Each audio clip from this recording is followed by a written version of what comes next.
One more time is all you said to me, and I swore I heard a smile in your voice. Hello, good morning. This is Tailinh Agoyo, and you're listening to Rise and Thrive, Indigenous Art, Culture, and Joyful Acts of Resistance on Usula Media.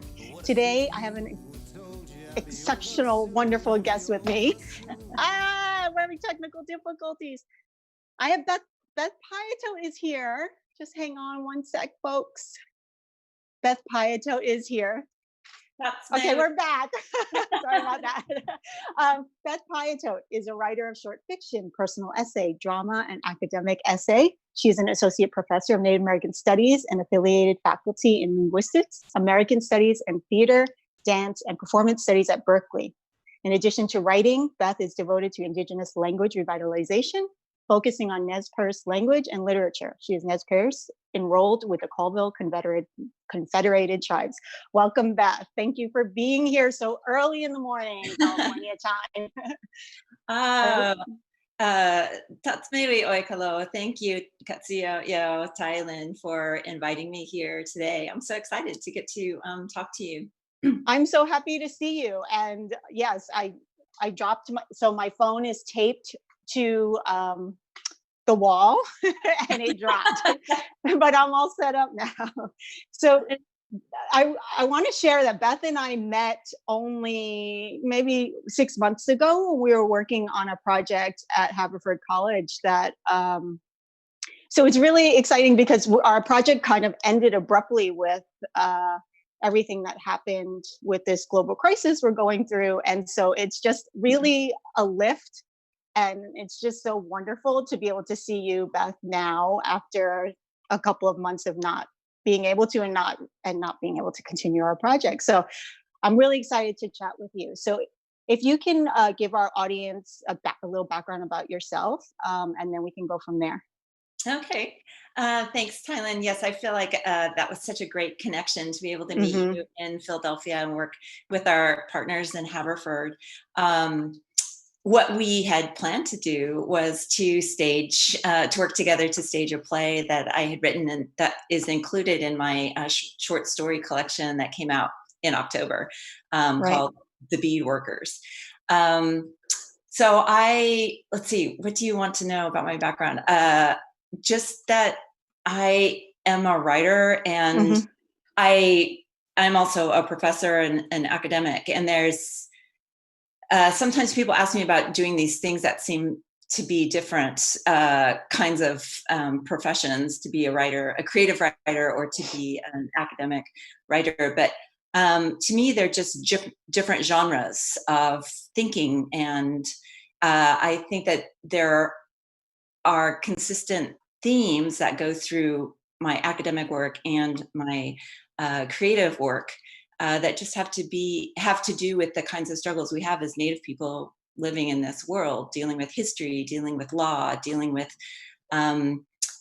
families and kinship structures, not dealing with them, but living with them and through them, and for all that means. So yeah, I grew up in Idaho. I went to college. I eventually, after a long, windy path, went to graduate school at Stanford and then started working at Berkeley. So I don't know what else to tell you. I'm sure it will come out in the course of our time. Well, when you were what was the evolution of becoming an academic and becoming a creative writer? Was it on the same path, or did you start one before the other, or how did you come to that? Well, I always loved writing, and of course, most writers also love to read, love stories. So I had this sort of inherent love of stories, and also I think because I grew up on a farm in Idaho, I also really relied on my imagination to keep myself company. Isolated kind of world to grow up in, and I feel like I was always a writer. I was always interested in writing and thinking, and my goal when I went to college was very modest. It was like, I want to have a profession where I get paid to write. And so I actually started my career as a reporter, as a journalist. Ah. And I did that for a number of years. And there was just a point at which I felt like I loved writing, but I didn't love being a reporter. And people who are good reporters were just born to do it. And they really want to do it. And to me, I was just always more interested in people's stories. And sometimes I'd go back to my editor, and I remember this time I was writing a story about this guy who got busted for a zoning violation because they were doing weddings in their backyard. And I went out and talked to him, and it turned out that like his wife had died.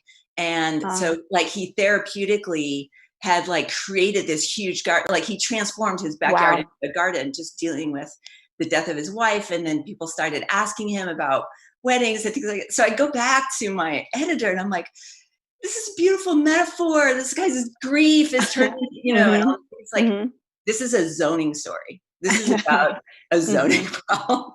And I'm like, so this is one of those ways where I started figuring out like, well, maybe I think that just the way I would see things was always that it's not a zoning story or a love story, but that is both.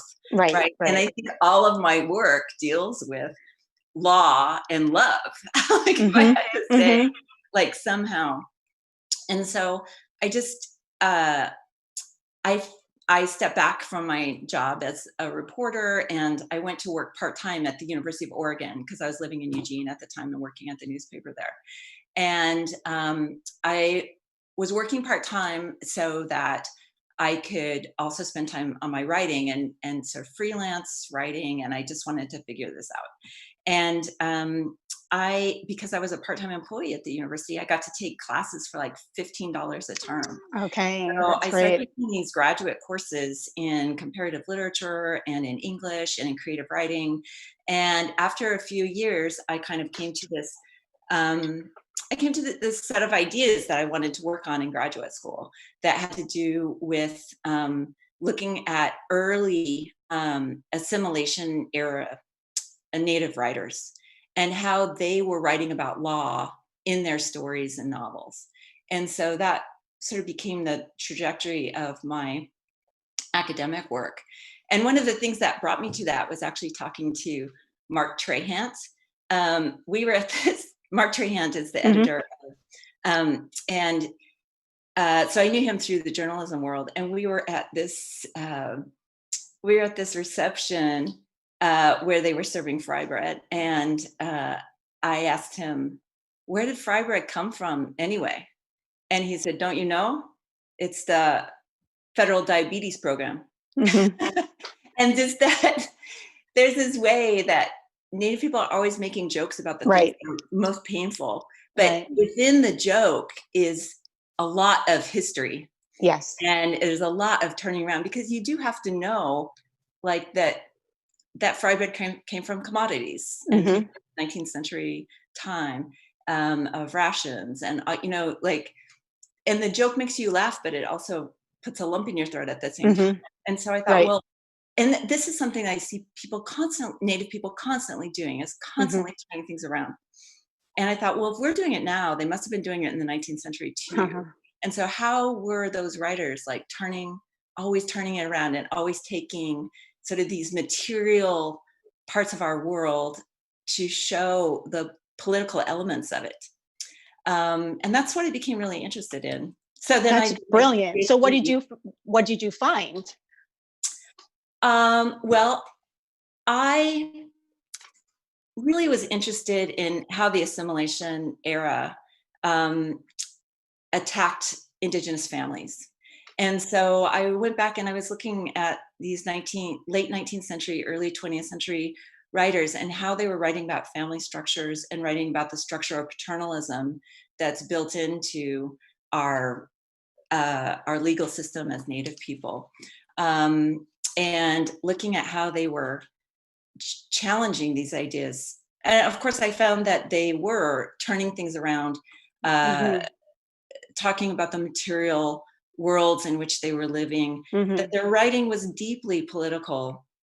So I'll give you an example. love is not a straightforward proposition. To write about in the assimilation period when children were being taken away from their families, the stated intent of the government was to break them from their attachments to their families. Right. That was the goal of the assimilation project, and stealing children away from their families and depriving them of that relationship. So every time a Native person wrote about how much they loved their family, they were contesting that law, and they were saying that law did not work, that policy did not work, that system did not work.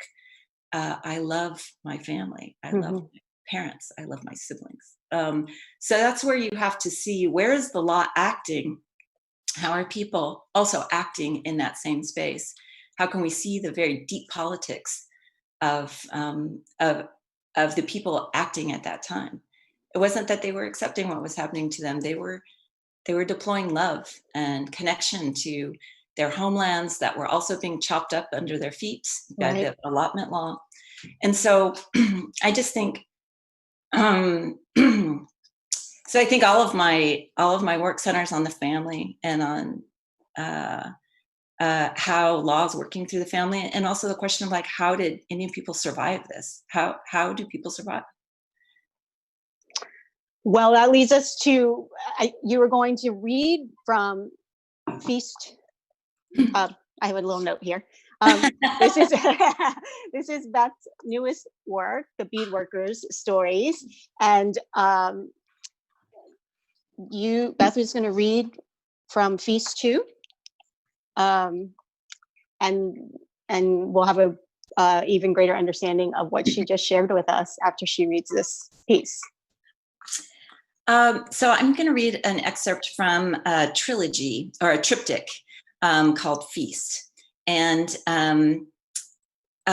this piece was inspired by the Maori poet Robert Sullivan, who talked about how we should be using our Indigenous aesthetics in our writing. And so I took this challenge and I decided I want to write something that uses our traditional feast as the structure of the piece. And so in the triptych, each piece uses the structure of a traditional Nez Perce feast, in which the foods are laid out in a specific order, and I can talk about that later. And as they're laid out, their names are called out in Nez Perce. And so I'm going to read from Feast 2, and I'm just going to read the sort of laying out from the first item that comes out to, about the fourth or fifth. And here you will hear different voices and different moments. Feast 2. Kus. I had a dream not long after I started. Some people say that when you start dreaming in a language, that's when you know it's become fluent to you. And I know this can't possibly be so. I think maybe I knew 20 or 30 words at the time, mostly nouns and greetings and a few verbs. But I had this dream and it was beautiful.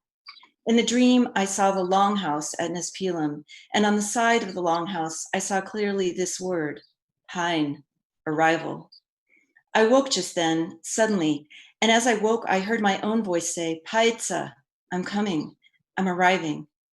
The shock of hearing my voice impressed upon me the feeling of the dream. That dream helped me persevere when I felt small, when I was alone, when I looked at the enormity of it all. There were times I was discouraged when I faced the entire ocean of words and I feared that the undertow would pull me under, like an eagle who's dragged into the current of a river, talons locked in the back of a salmon. Later, I would learn another word and I would hold it just as close, say it to myself, to the sky, say it to Phil and to those who spoke, Paitsa, Paitoksa, I'm coming back. Not so. He's from a salmon tribe over that way, over to the coast.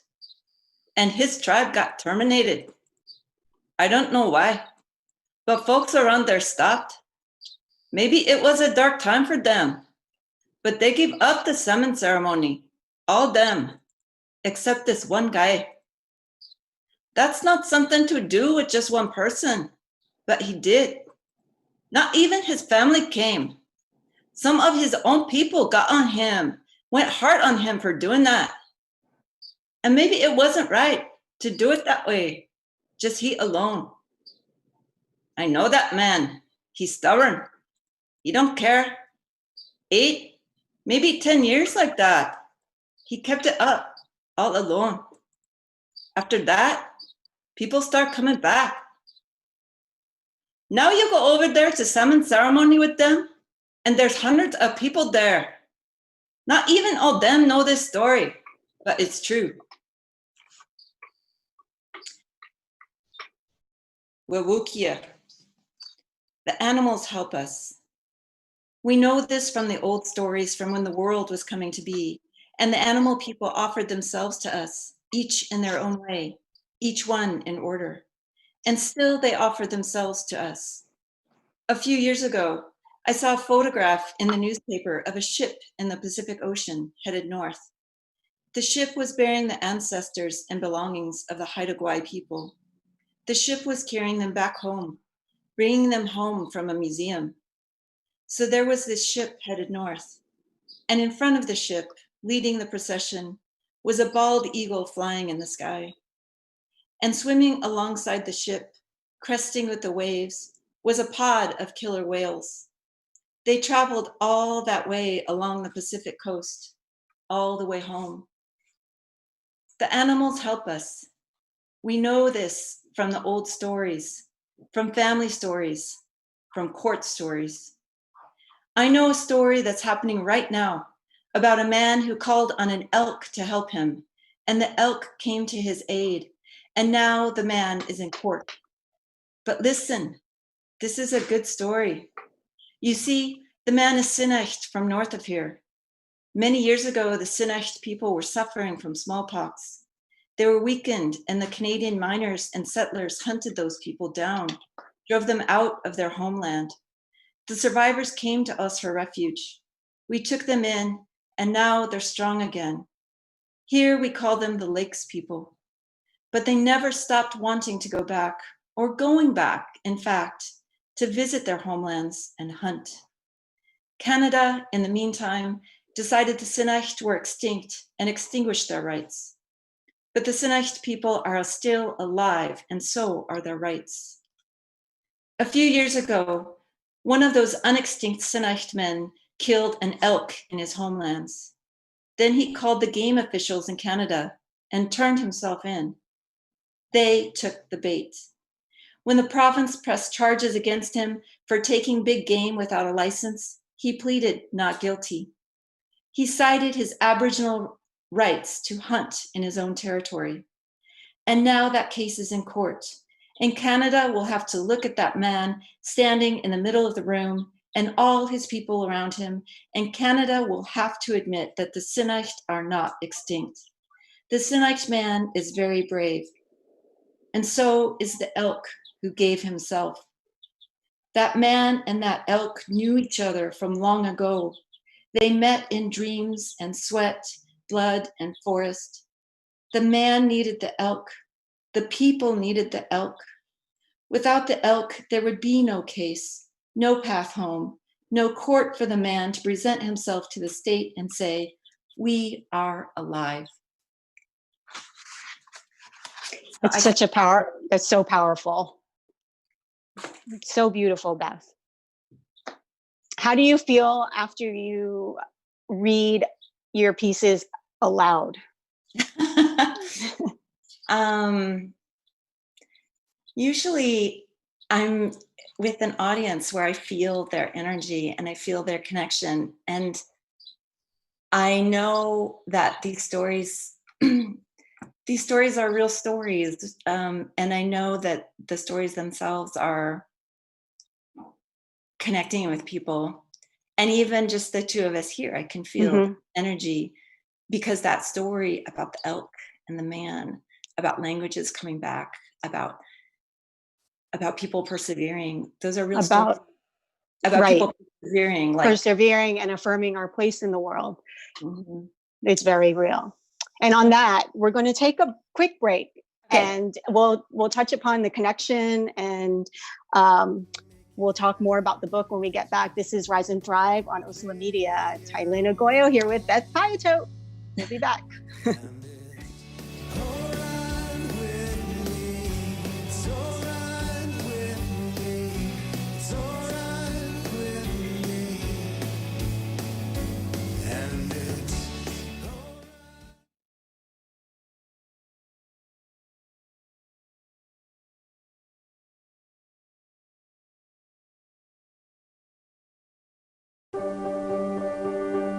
Being prepared is a part of who you are, but it's especially important in the case of a disaster. Be informed about possible emergencies in your area. Make a plan that covers where you go in an emergency. Build a kit with the things you need to survive. There's no one more capable of planning for your situation than you.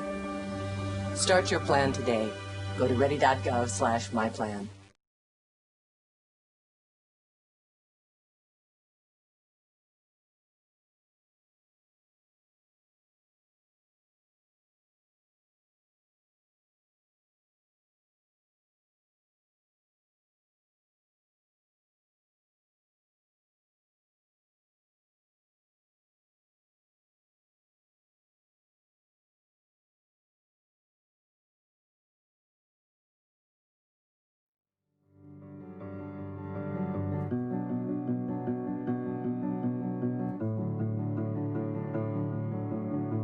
Take me out one more time is all you said to me. Hello, and we're back. This is Tailinh Agoyo with guest Beth Piatote, and we're on Rise and Thrive on Usula Media. Hi, Beth. Welcome back.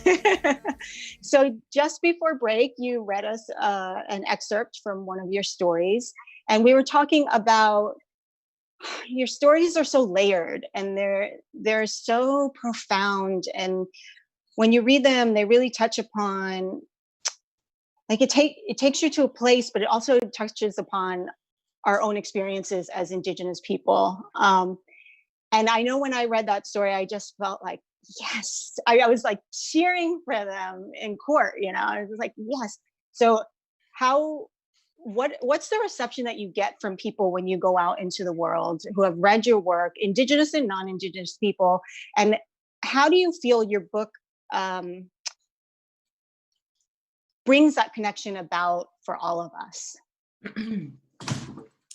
Thanks, Tailinh. I've been so gratified that the book has gotten a really warm reception from Native people, and that's amazing. Like every time I go for a reading, or people will, and I think for I've actually been really surprised that it has been also very warmly received from non-Native people who also, and especially at this time, I think this is a time when people are sheltering, right? And the way I conceptualized the book is called The Bead Workers. And the way I conceptualized the book was over time, because I worked on it for like 8 years, because I was always doing it on the side for my job as a professor. I conceptualized it as beadwork itself, like each story is a piece of beadwork, but also being with the stories is being at the beadwork table. And so there are lots of stories within stories. There is no sort of overt violence happening within the stories.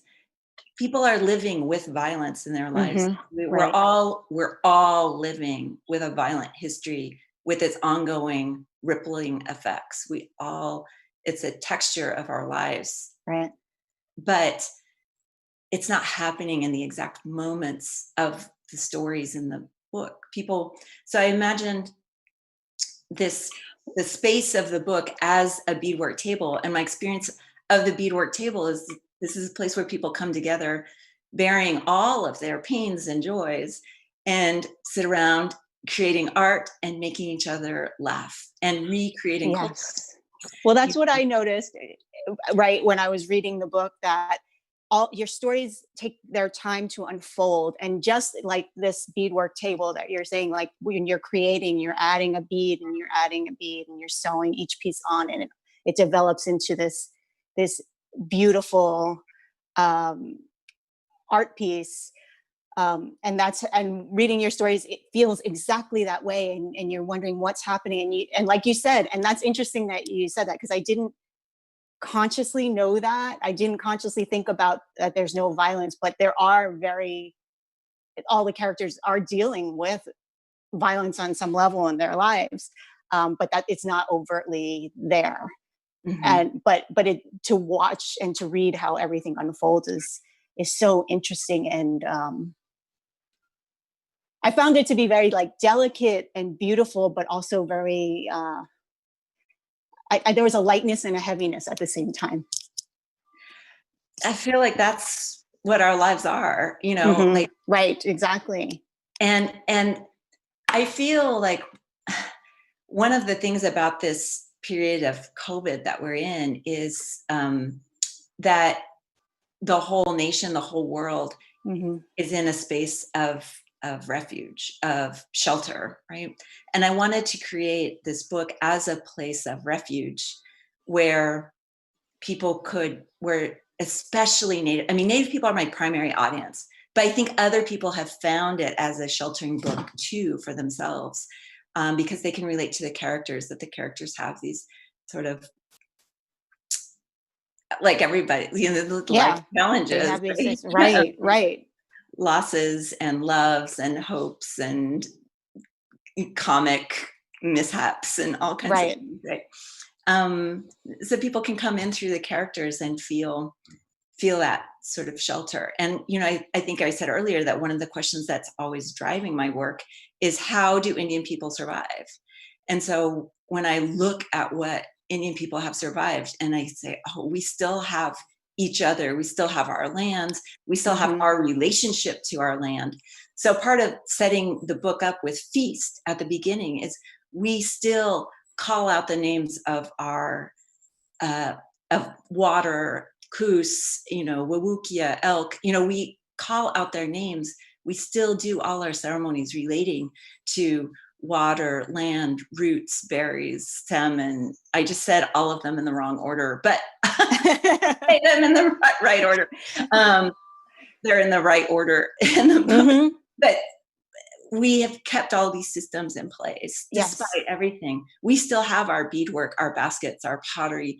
We still have our arts.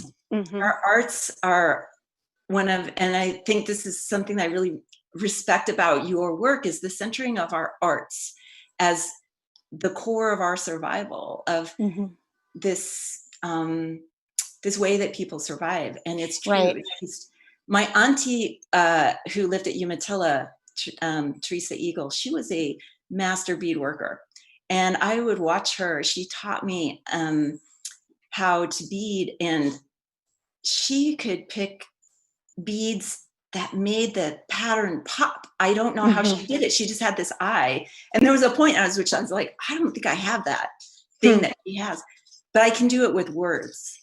And so it is true. I started thinking of beadwork being like writing, where you're just laying one thing down at a time, one word at a time, and making this pattern and sort of reasserting these patterns of our lives, of our interconnectedness, of our relationships with each other. I talked to Marcus Hammerman, whose amazing beadwork is on the cover of my book. In fact, I may be the only author out there who's like, please judge my book by its cover. By the cover. That's awesome. Let's talk about this, how much the cover does actually reflect what's in the book. It does. A very beautiful, so this is a piece of art called The Gathering, and it's beadwork by Marcus Hammerman, and the Portland Art Museum owns the original, and I encourage anyone who can go to the museum when that happens. His work is phenomenal. It's an image of the city of Portland with Mount St. Hood, you know, and you know, I'm from the Pacific Northwest. When I look at Mount Hood, I'm also thinking of the Columbia River that's right behind it. and that how that connects all of our tribes up the river. And in the foreground, he has beaded a superimposed image of I think it's 1904 gathering of Nez Perce chiefs. And so you see these chiefs in the foreground, which is also like on the same plane. So here we have the infusion of the past and the present, all in the same place. Portland is native land. Native people are in Portland, Mount Hood, Columbia River. Yes. And also all the chiefs in their amazing regalia, the teepees with the families right there behind them. You know, the family's always been protected by the chiefs out in front. And then the horses with their beautiful regalia. It's beadwork. It's just beadwork on beadwork. Like, yes. And I think that's, you know, the book has all these stories within stories. So I was talking to Marcus Ammerman and asking him, what do you think is the relationship between writing and beading? And he said, well, I think of beadwork as the perfect left brain, right brain activity. Because you are managing both this structure, this sort of mathematical thing, also with this artistic and sort of technique, right? Yes, these two things right. working together. And I'm like, Native people are so brilliant. We think of all these ways to be so balanced, you know, left brain, right brain working together. Right. And yeah, I think that's a really important element too of how beadwork takes care of us. How we become balanced people, how the tactile sensations of beading and choosing the colors, that bringing things together, like this is what people need to be doing. Like during this time in shelter, everyone needs to be doing beadwork or making art or whatever it is that is going to bring them that tactile, creative, communal connection to self and to others. I think that this is what people need to survive hard times, and we're in hard times right now. And I think it's the same kind of process when people are sharing their stories with each other. I mean, that's what happens at the beadwork table or the quilting bee or whatever it is. People are focused on their work and then they're telling stories. Right. They're spreading that medicine around. Those stories are our medicine that help us know someone else went through this, someone else experienced this. Or if we're telling our myth stories, our stories about Coyote or Pissing Boy or whoever, these old stories tell us, they give us medicine and discernment about what we're going through. Yes, I totally agree with that. With creating is so important, and being a part of a bigger community in that creation. With We Are the Seeds, we had to figure out, you know, we can't do our public events anymore. So we had to figure out how to pivot and do something different. So along with musician Zachariah Julian, we created this project called Gathering Seeds, where he gives 7 artists a theme every week for 4 weeks. And so the first theme was home, and then it was animal, dust, and now it's candle. And the beats per minute change. And each of the artists has to create something, and we've been posting it up. And I'm one of the artists actually, it's been an incredible experience for me, because usually I've been on the production side for so long. But it made me go down this road of what you're talking about thinking about how Native people have always been creators, and no matter how oppressive our environment is or how difficult the challenges are, we always create. We are always coming together and telling stories in whatever way we can, even in the most desperate of situations. And that project has really opened my eyes. I mean, I've known this, right? We're always looking at pictures. Native people are like decked out to the nines. Like Native people have so much, are so stylish and so fabulous and have been forever. But, you know, the entrepreneurship, they're just since the beginning, just taking what's handed to us and making the best out of it, and making sure that we're still tapped into community. And for me, that project we're working on, Gathering Seeds, which you can see on Instagram, on We Are the Seeds Instagram, is just beautiful. And so Yeah, incredible. that's what you're talking about reminds me of that. And I think I agree with you. We need to do more of that during this time. It helps, it gives us a lift, and it helps our spirits, because this is a hard time. Absolutely. Yeah. So I'd really love to just, if you don't mind, to go into talk about Rootless, because this story really stood out to me. Would you mind reading an excerpt from it, and then we can chat about it a bit? Okay. So this is the shortest story in the collection. It's kind of a piece of flash fiction.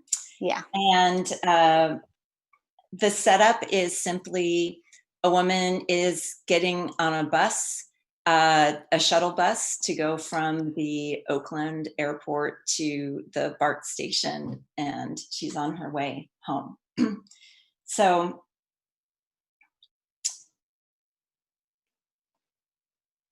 I'll just read a page in it. The doors of the bus snapped open, and the first driver stepped out, waving goodbye to the new one. I haven't been here for 2 years, the woman said. Lost a lot of weight since then, 70 pounds. Really? I asked, and saw the burly man turn his face toward us. The woman looked like the type who'd been thin all her life, and 70 extra pounds was something to picture. How did you do it? Stress. The bus woke with a rumble and rolled forward 5 feet, exhaling as it stopped in front of us. The doors popped open and we boarded. The woman slid into the row of seats that faced the baggage rack, and I sat down too, not too close. Her hair was flecked with gray, and her forearms were covered with freckles. I've been taking photographs for the last 9 years in Nevada, Virginia City, she said. Taking photographs of tourists. Can you believe it? People come from all over the world to dress up like cowboys and whores. The woman carried a soft brown leather purse, the kind sewn with the nap side out, with a long shoulder strap. It was trimmed with turquoise beads and fringe. She held a thick paperback novel called Shenandoah on her lap. You don't have any bags, I said, as the bus pulled away from the curb. That's right. She threw her hands in the air. It's an adventure. Just then my phone rang. I fished it out from my bag, pushing aside the small container of camas roots. I was returning home from root feast on the res, or maybe I was returning to exile, taking my roots with me. It doesn't seem right that one should be returning on both ends of a journey, but that's how it felt. On the phone, I explained to my boyfriend that my plane had been delayed, so I would be at the station a bit later. Call me when you get to MacArthur, he said. When I hung up, the woman said, if you ever run away from home, hold on to that thing, because you can't just put a coin in a box anymore. No, I guess not. You can't even find a payphone. When did that happen? It's too bad. Sometimes you need a phone like that. She shrugged. What are you going to do? So I'll just stop there. Can you give us some background on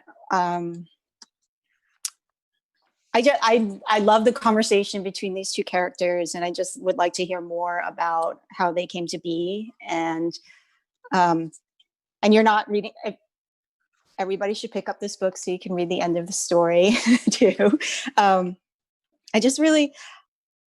There was something about when you say, "Tell me I can't cry here," she said, "I can cry when I get to my friend's house, but not here. Can't be crying in Oakland."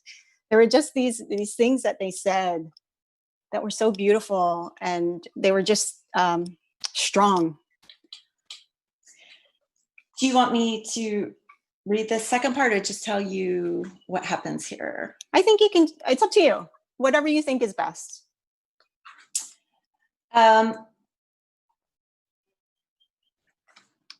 Okay. I think since you read that line about Oakland and crying in Oakland, Yeah. I'll just let that go. So I'll leave that for you. But I'll tell you what inspired this story is Kate Shanley. She's a professor up at University of Montana. And she said to me, sometimes Native literature is about what doesn't happen.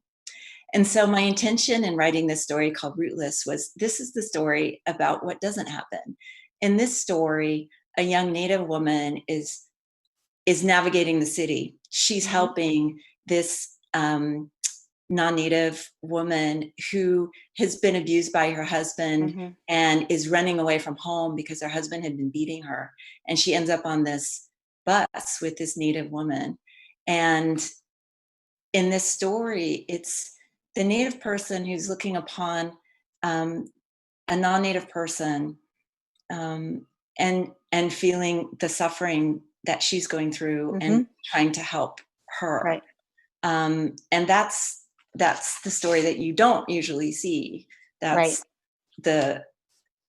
and so sometimes the Native story is about what isn't the story. Right. So that's what I was thinking about that particular piece, Rootless. But I'm so happy that you tuned into that story, because, a lot of people don't quite know what to do with it. Like, oh, this story is just about a bus ride. Oh, no, it's so much more than that. I really love this story. It's beautiful, and how it all unfolds, and how the story. What did you just say? The story is not.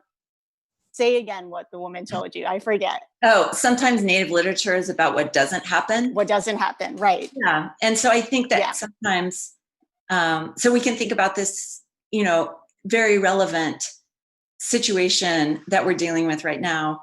A story about a Black man going to the store and coming home. That's the story of what doesn't happen. We need those stories. Yes. Okay. On that, we're going to take a little break. This is Rise and Thrive on Usula Media. We'll be back.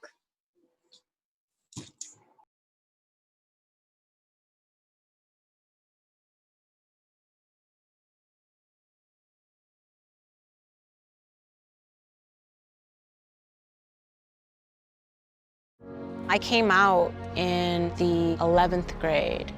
Nobody was embracing you. Your prescription will be ready in just a minute. It was very difficult to be gay. Your laundry will be ready in just a minute. Completing high school is more of a social thing than it was an academic thing. And even though all these years have passed, I still had that longing to have my diploma. I have a mentor, Maria, and she convinced me to continue my education. Just never judges.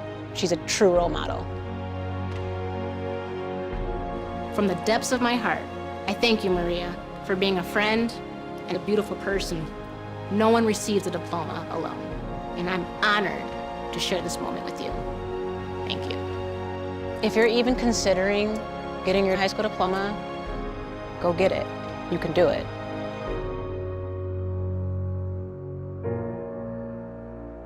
Find free adult education classes near you at finishyourdiploma.org.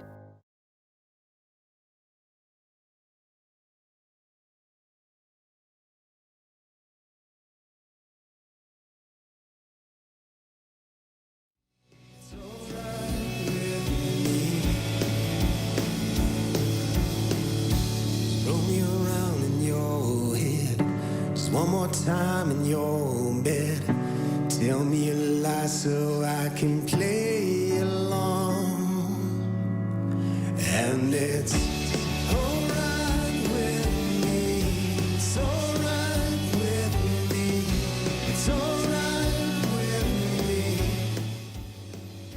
Hi, I'm Tailinh Agoyo, and this is Rise and Thrive, Indigenous Art, Culture, and Joyful Acts of Resistance. I'm here with Beth Piatote. And over the break, we were talking about finding balance. We left on kind of a heavy note after the last section. And we're talking about all the things that are happening in the world right now, and how we as artists and creators are trying to find balance, and how we are trying to stay positive and do our part to make the world better.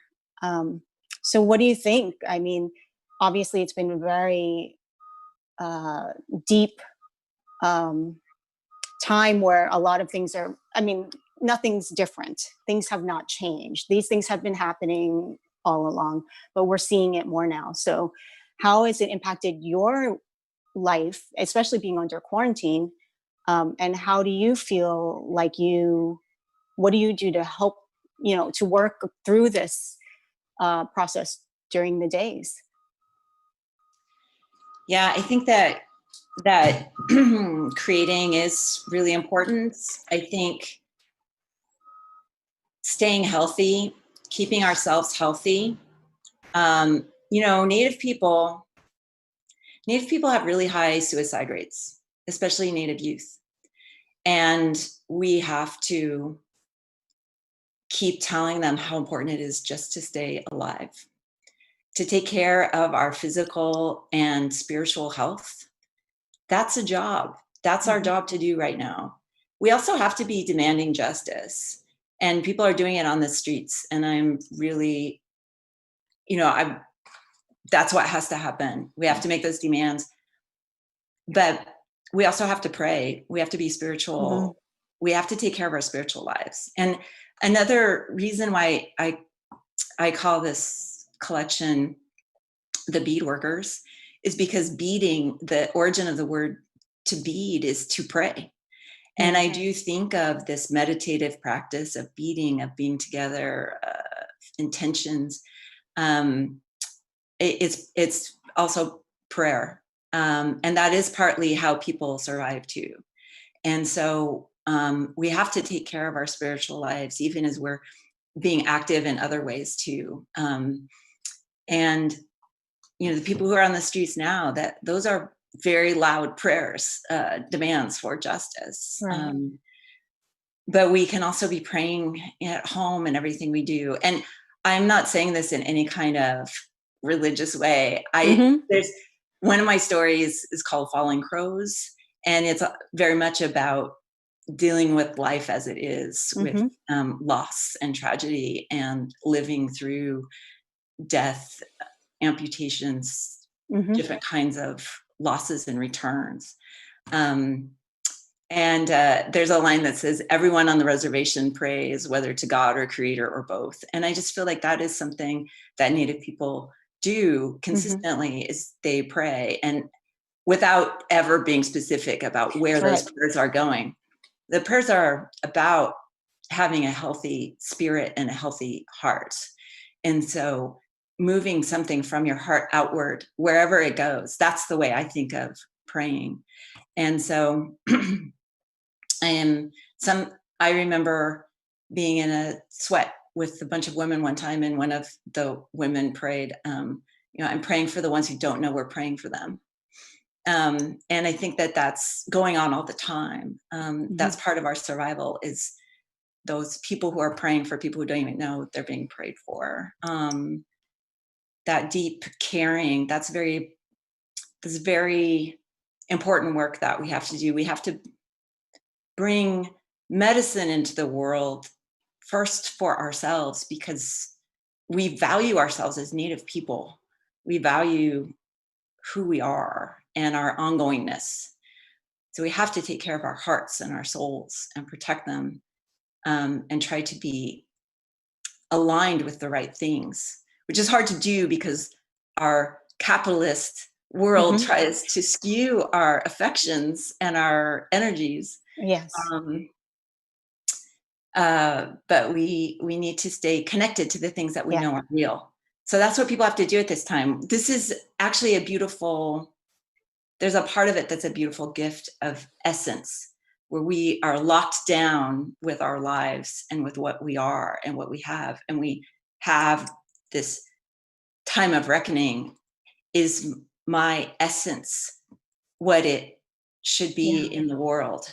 Do I want to live intently with what I can have inside my home? Like, if this is my whole world, am I happy with what I'm doing with my life? And we have a chance to reinvent ourselves if we're not aligned with the things that matter most. And so for me, doing my job is one thing, but actually, it's funny, my computer right now is sitting on top of my Nez Perce dictionary for height, because my dictionary is That's big. great. Wow. So doing language work has been one of the things through everything that I've gone through, different kinds of losses and things that I've been mourning. No matter how bad I feel, if I go to the language, if I go to the stories, I find medicine there. And that's something that I've turned to. And that's something that I would tell any person who wants to feel more attached to life, any Native person who wants a stronger attachment to a life force, to attach yourself to the life force of language, of your indigenous language. Let it, bring it into your body and let it live through you, on your breath, in your heart, in your prayers. When you can pray in your own language, it brings you such wholeness and strength that you might not have felt before. Wow. So that's what I would say about how to get through this. Focus on, like, it's your job to be healthy. That's what you are doing for others. That is that's right. There. Right. Wow. And do arts. And make art. Yeah. Wow. That's very powerful, what you said about language. And I'm just trying to absorb everything you said. You said a lot. I agree. I think that this is an opportunity to reset, to really understand what's important and how we want to go forward once we do get released from all of this. If we do, how, you know, what it looks like. But yeah. So go ahead. Oh, I was just going to say, one of my projects right now is working on creative writing as part of language revitalization. And so one of the things that I have seen in language revitalization projects is sometimes people feel very stymied in always wanting to use the language perfectly because you're in this state of endangerment. You know, not everybody is, because, you know, languages are at different stages of vitality. But to me, any time the language is alive around you, it is alive. Right. And even if there are no speakers, it's only sleeping, it's only resting, and it will rise up and speak again just at any moment. And so knowing one word, being able to say good morning, Tatsmewi, or whatever it is, like, that's your language being alive around you. And that's what I want to do, is encourage people to use creative writing and to be creative with their language, because they can be trusted with it. They can be trusted to play with the language. It's going to survive. It's going to survive even better with your creativity. Some people feel just a lot of pressure, like, I can only speak this language exactly as my grandmother spoke it. And that's important to know. It's important to know it, but then it has to live creatively in each person. So I'm writing little poems and things like that, and that's great. Writing exercises that I hope to share with other people in the language revitalization world, to do simple things with language. That's wonderful. Really make it your own. Yeah, I agree. I think that's so right. With language and with other traditions, I think we get caught up in, I know definitely growing up and being in certain communities, people were caught up in, like, that's not the right way to do that, or even make fun of you. And then you kind of go back and you don't want to be in that position. And so you don't learn. And I think things have changed a lot now. I think people our age, maybe who have been exposed to that kind of negative feeling, are now more open to teaching and understanding that we do need to teach, and it doesn't have to be perfect. We just need people to recognize who they are and to acknowledge it, and to learn the traditions that they can. And it's not perfect. It doesn't have to be perfect. I really like that. And I like that you're talking about it in terms of language too, because you're right. I think there is this kind of feeling that it has to be enunciated perfectly, or it has, but when you create, you're just creating, and it's okay.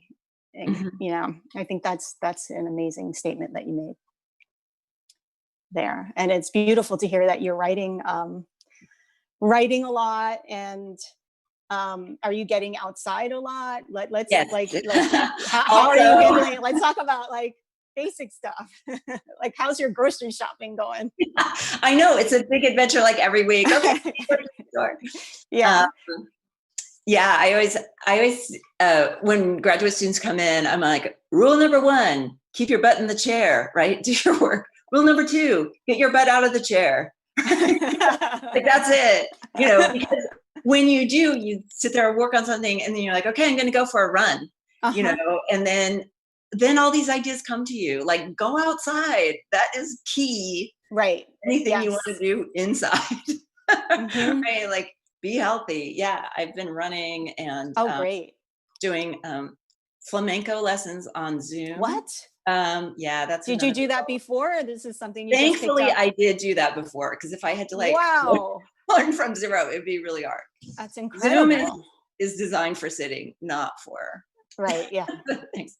But yeah, but it's been great to see all the things we can do on Zoom like this. We probably wouldn't have done. Right. And how has your like daily life shifted? I know, like, I'm still terrified to go to the grocery store, but I go, and then I do all the things that you're supposed to do with the mask, and then come home, and you kind of have to ground yourself afterwards because it's so stressful. So anyway, so how's that been for you? Yeah, it's much more fun when my son is with me. We've been doing baking experiments and things like that. That's great. I think That's great. just having family around, and the dog, like, companionship is a real need. So key right now. Loneliness is a really tough situation. So you That's have so true. to be aggressive about taking care of these social needs that you have. That's very true. Reaching out, even though you don't want, every morsel in your body is like, I don't want to do it. It's so important. It's so important.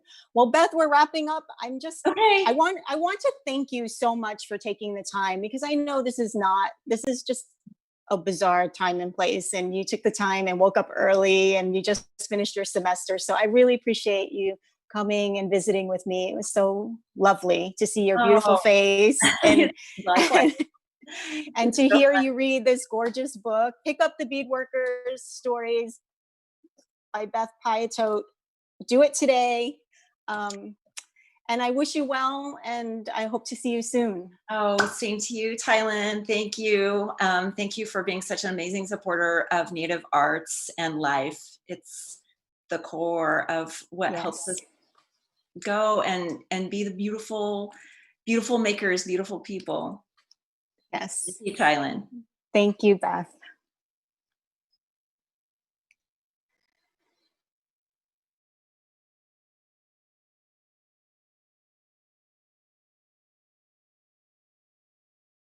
I can play